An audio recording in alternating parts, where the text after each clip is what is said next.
Wait. So, irritation in eyes, skin, headache, blurred vision, clumsiness, lack coordination, explosive diarrhea, crying spells, painless death, excruciating death.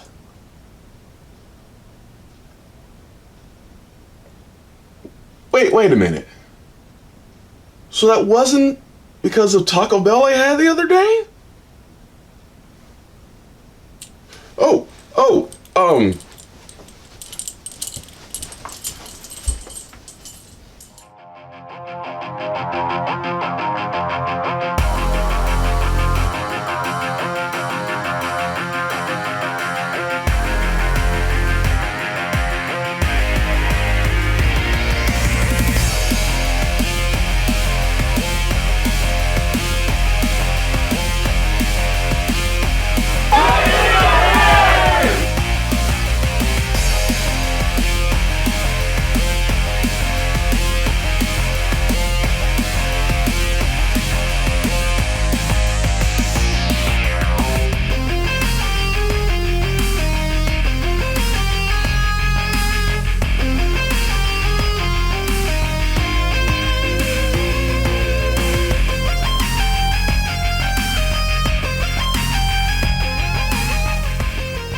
hello everybody, this is the House of Darkner.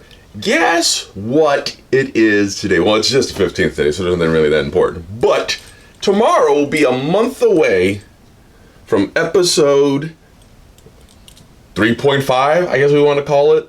Rogue One, a Star Wars story. Yes, I know Rogue One technically has no episode number, and it's actually supposed to be its own standalone film, but the point is, we're almost there. We're gonna get our movie. We're gonna check it out. Hopefully it's fantastic. It blows everybody away, and we can breathe easily.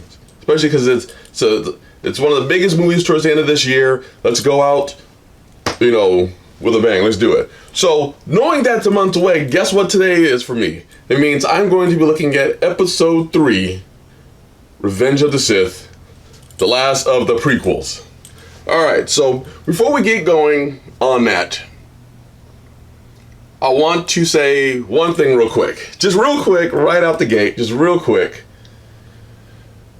Speaking of Rogue One, there's a point I saw in the previous, there's an international trailer that just came out, talking about how, once again, I know if you guys watch my episode 2 video about Attack of the Clones, I talked about it a little bit.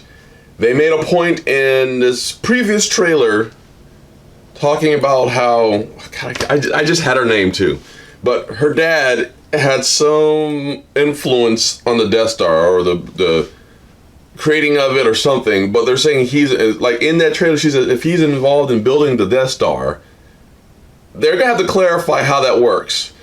Unless, once again, I try to give them like, oh, maybe there's something a little more to it, but the fact that they said he had a part in building the Death Star, building it,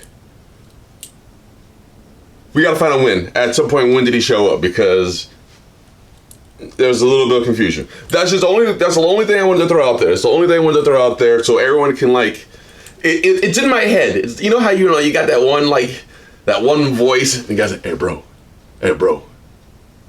did he build the Death Star? Did he? And you're like, I don't know, because the Geonosians had it,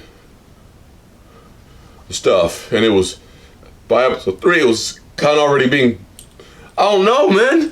So, I want to see, let's see what happens. Let's see what happens. Hopefully they'll clarify it. If they're smart, they'll clarify it, and we'll know where in the timeline this takes place. Hopefully it's, well, anyways, the point is, we'll see. But let's get back onto episode 3.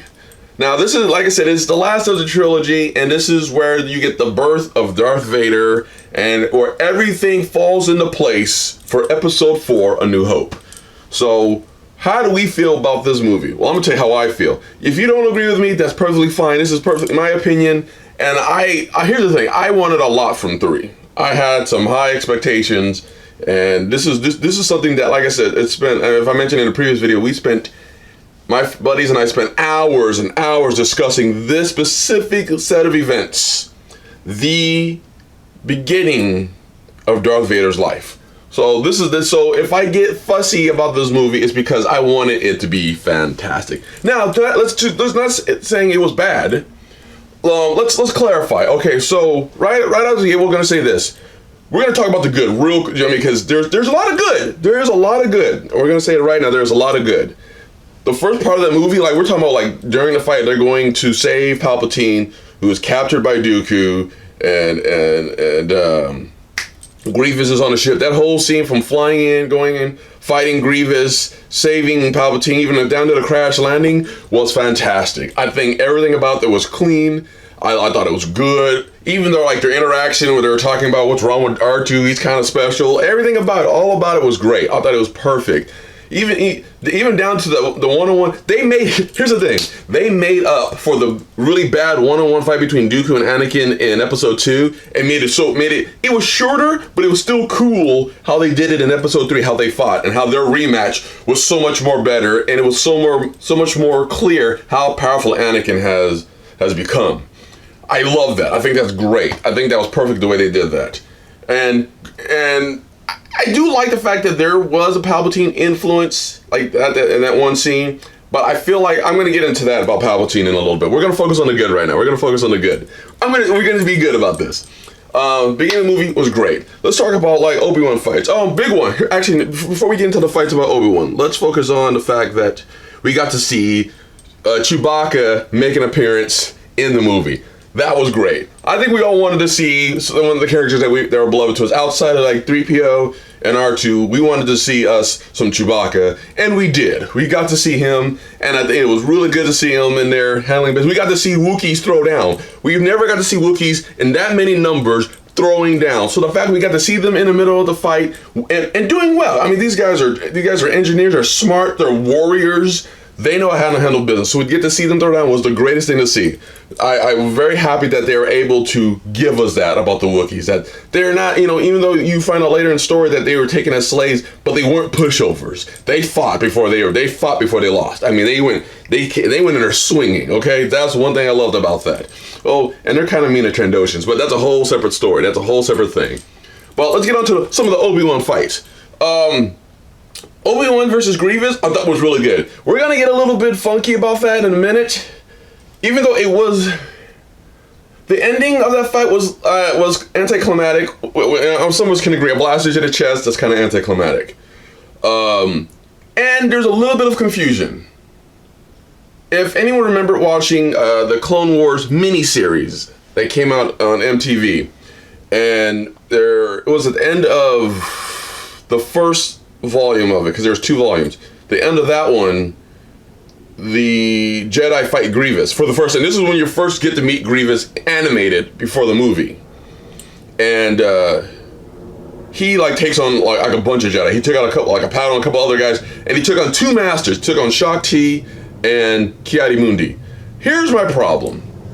And we talked about that, and it was kind of, I agreed with it too. Here's my problem. How did 2 masters weren't able to take Grievous, but Obi-Wan, who is a master, we're going to recognize he is a master, and I think he's good, I love Obi-Wan, was able to take him by himself and disarm him the way he did.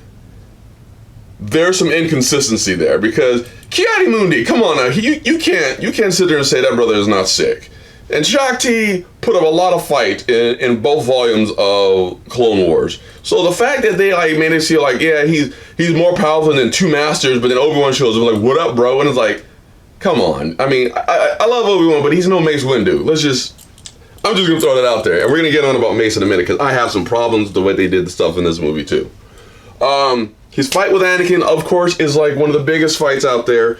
We were waiting for that fight. We wanted it to happen. We knew it was going to happen because it was clear in episode 4 they had encountered each other before. Obi-Wan versus Vader. That was a big deal. And the fact that in episode 4 we got to see them fight again for the last time. So to see them fight for the first time was great. I think we were all excited. We wanted that. We wanted it, and they didn't let us down.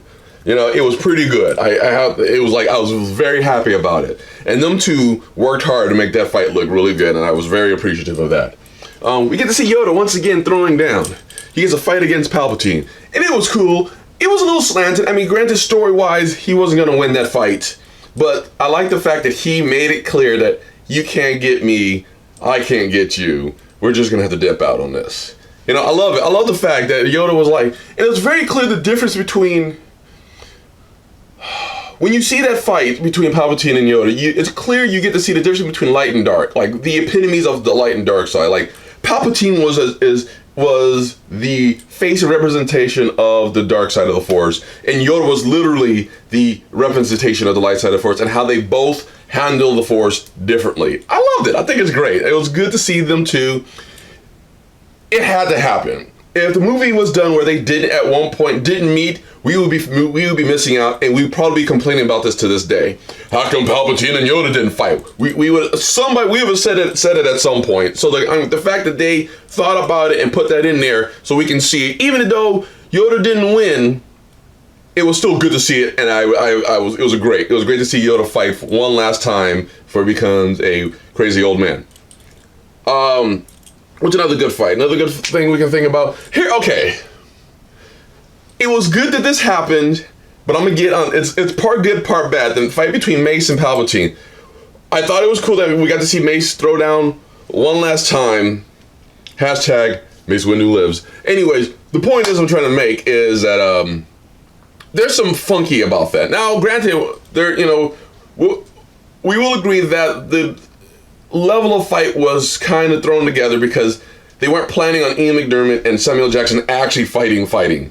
They had to plan something else where it was going to work out, but they were like, we want to do it. So they had to throw together a kind of a thrown choreographed scene for them at that moment. So I get why it wasn't like the way we wanted it, but we're going to get into the bad about it. But the fact that the fight happened, I thought it was great. I thought it was good, and it felt good to see it. And the fact we got to see baby Luke and Leia. It was momentary, but we got to see how it was agreed upon who was going where. It was just like, that whole thing was good. And I'm going to point out the fact, I like the fact that they brought it, that Obi-Wan was able to, once again, communicate with Qui-Gon Jinn through the Force to help continue his training. And it kind of, you can see it translate into the other movies where Obi-Wan was able to do the same thing, was able to communicate with Luke through the Force, even though he had passed. So it was kind of see that it came from somewhere. It wasn't like, how did he know how to do that? It was actual training that he received at the end of the film when he was watching Luke in Tatooine. So I think that was great. I think that was a really good job. They connected a lot of things for things to make sense in the later films. So I appreciate that. Now here comes my issues. We're going to go right out the gate talking about the death of the Jedi Council. I'm not saying Order 66 was bad because it had to make sense how these troopers who were trained to be good guys suddenly went bad, or suddenly turned. We'll say went bad because they were programmed to turn, and it was clear that it was a program put in them called Order 66 to do this. Now I'm not, and apparently there's like, I was reading it somewhere, there's like a bunch of orders that were programming that was put into them. Like Order 64 was, Order 65 was to kill the Chancellor if things went out of hand, which, did nobody know that was a thing? How come no one made that phone call? Hey, yeah, Palpatine, he's kind of getting a little bit, yeah, I know, man, yeah, he's just, yeah. What, 65? 65, it's 65, okay, let me do that. No one did that. So I thought that was interesting that wasn't a thing. But the fact that there was, it was, that's how they did it. Okay, that worked. I think it works because it made sense. Granted, towards, you see further into the movies, you find out that they no longer did the cloning. They started recruiting, and you see in episode 7 they start kidnapping folks. So you can see how it works, and I'm okay with that. Am I okay with the clones literally defeating the Jedi Council? I am not. First of all, come on. What? Okay, I'm not saying all of them should have survived those fights, but the majority should have. And the only reason why I think that I felt that it should have been Anakin, aka Darth Vader's responsibility to eliminate the Jedi Council, to hunt them down and eliminate them. I felt like that should have been his task. Because the first thing he did when he became Vader, what did he do? He went to the temple, killed everybody in the temple. You know? So it was clear that he wanted to make sure they get rid of all the Jedi influence that existed so they can continue, so Palpatine can do what he wants. And the fact that they didn't make that a thing. I mean, granted, it's a cheap and easy way to get rid of the council without having to make a... I don't want to say effort because it seems like they weren't trying. Although it's Lucas, sometimes that brother man. But it's just a better way to do it without having to make a whole, almost like a whole separate movie, you know what I mean? Which, that would have been better. It should have been like a part 2. Movies these days have part 1s and part 2s. That'd have been cool if there was like episode 3, part 2. And that focused on like, from Vader hunting all the council down to Obi-Wan and Yoda infiltrating Coruscant and fighting. I thought that would have been great. I think that would have been to me personally, that would have been a better scene, a better movie than the other half of this film. The Mace Windu Palpatine fight. Okay, if anyone's ever, when episode 1 first came out and I learned about who Mace Windu was, I researched this man. I was like, who is he? How did he do what he stuff? Why are you the only black guy in the council? No, Adi Gali is in, I know, but the point is, I was like, let's find out who he is. You know how powerful this man is? They made it clear that because of the saber color and his fighting style, he was on the border. He was not light, he was neither dark. If everyone's ever seen that picture that describes a gray Jedi, which by the way, I would love to be one of those. But if you ever read the I don't want to call it the mantra, their motto, I don't know what the word you want to use. For a gray Jedi, or their oath, I'll call it the oath. For a gray Jedi, that's technically what Mace Windu was. If you ever read about his backstory and what the styles he used for saber styles and all the hand-to-hand combat this man knew and how he uses the Force and stuff like that, he was pretty gray. He wasn't light or dark. He was pretty gray. He was right down the middle. And and once again, if you go to Clone Wars and miniseries, how powerful Mace Windu really is. There's a scene in there where he loses his saber and he starts fighting the droids with hand-to-hand and Force abilities. Yeah, he was unstoppable. There's no way that he literally was like, when you talk about Jedi Council, he was like, Yoda, Mace. That's how powerful this man is. And yet he lost let me clarify. He didn't lose to Palpatine. He lost to a sucker punch by Anakin, who was crying and whining, which by the way, I'm gonna point out this. One thing too, I do like the fact that he stopped whining. He wasn't angry enough for me, but he started whining. I'll get into that in a minute too. So I feel like I have a problem with the way they got rid of Mace in the movie. Although, hashtag Mace Windu lives. Okay, but just thought I'd make that clear again. That's my only issue with that fight. Even though he did win the fight against Palpatine and he could have killed him. And we all know Palpatine wasn't going to die because he's in the other movies. But I think there's a better way to get rid of Mace than the way they did it in the movie. That's all, guys. Now my biggest issue, I'm going to try to keep this short and concise, sort of, I don't know, was the way Anakin turned. I think it was dumb. I know people are like, well, no, I think it was dumb. Here, and this is why I say this. There was not enough of a reason for him to turn against the people who took care of him, his best friend, so easily.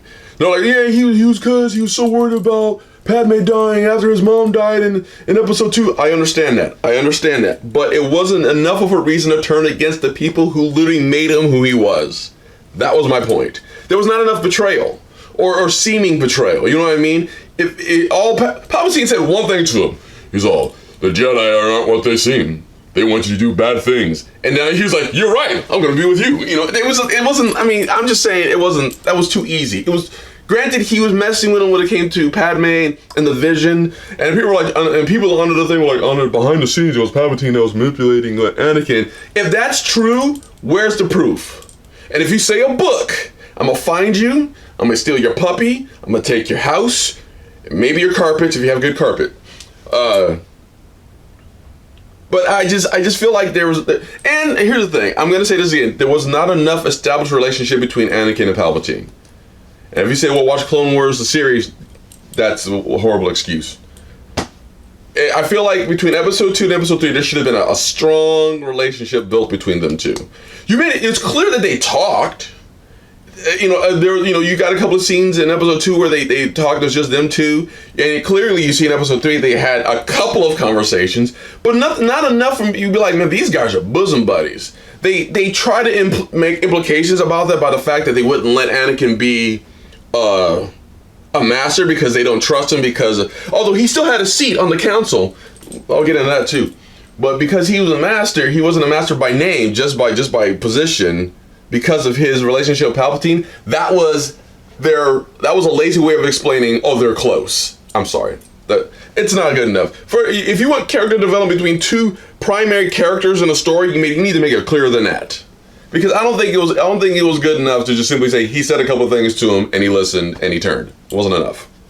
And I felt he needed to be angrier. He wasn't angry enough. Your mom died.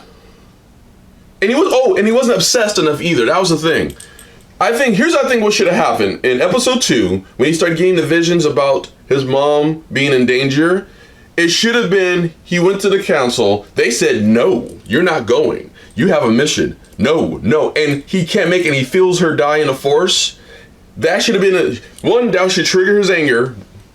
2, that should give him a reason to distrust the council. So in 3, when they start doing some other stuff where he finds it shifty and or not right, it gives him more of a reason to turn on him and to not trust him. Not just because because they told him to do one thing out of the entire time he's been there. Oh, and another thing I think that should have happened, in all honesty, this is what I think should have happened. When he started receiving visions about Padme dying, and obviously because of the death of his mother, he got motivated to try to save the closest people in his life, which makes sense. He should have been obsessed with that. He should have been like, I need to find a way to save her. And to the point to where he gets in trouble. To the point where they find out, wait a minute, what are you doing? Where he's trying to look up remedies and all these things, and he's like foregoing his responsibilities. I mean, we're talking about like obsessed, like he should have been. To the point to where the council finds out that, oh, wait a minute, he's married. Wait a minute, he's got a kid coming. They expel him from the order. Now he feels completely betrayed. In his time of need, this is how they treat him. Here comes in Palpatine like, hey, bro, I got some stuff that can help you. But in order to do this, you got to be with me, my man. And still, I think the fight between Palpatine and Mace should still happen to help him go all the way over. But I think he should be like feet in or like knees deep into Darkseid. And then when he kills, or when he thinks he kills Mace, hashtag Mace Windu lives, he's all the way in. That's how I feel it should have worked. Because then it would have made it that much more, at least believable to me. I didn't think he was obsessed enough. He talked to Yoda one time, and Yoda said, and it wasn't clear. Obviously he couldn't tell him 100%, but based on Yoda's response, he was like, not happy. That's fine. But I feel he wasn't obsessed enough, and it was just too easy to sway him. I just feel that's just how it is. So that's my take on episode 3. Like I said, I didn't hate the film. I thought this is one of the ones I looked forward to the most.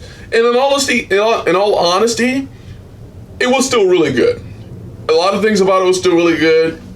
You got some stuff answered. Granted, there are some things that weren't answered or clear in the movie, but you got a lot of good stuff. You got a lot of good elements. You got a lot of good scenes. You got moments that were really fantastic, and some stuff that clearly tied into episode 4 pretty well. So, it wasn't bad. If we're gonna do stars again, like I said, look, out of 5 stars, how many do they get? I say episode 3 will get a solid 4. A solid 4. I'm gonna give it a 4 because it was a good start for what we already know. 2, here's the thing, 1 and 2 didn't give us everything. 3 at least gave us enough to go like, all right, that's why he's like that. All right, 2 was almost there. They didn't do it 100%. 3 gave us more. So that's why I think it's not 5, because there's a lot of stuff I didn't like about that. There were some holes, but it was still good.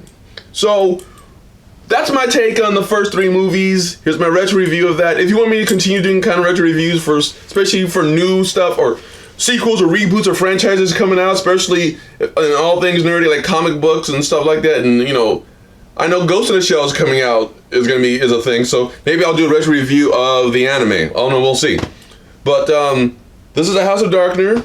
Very happy to be able to get this out to you guys. Oh, and if you like, and once again, I'm putting out some more new videos right now. I got right now the Let's Play of Star Trek Online, the Romulan playthrough.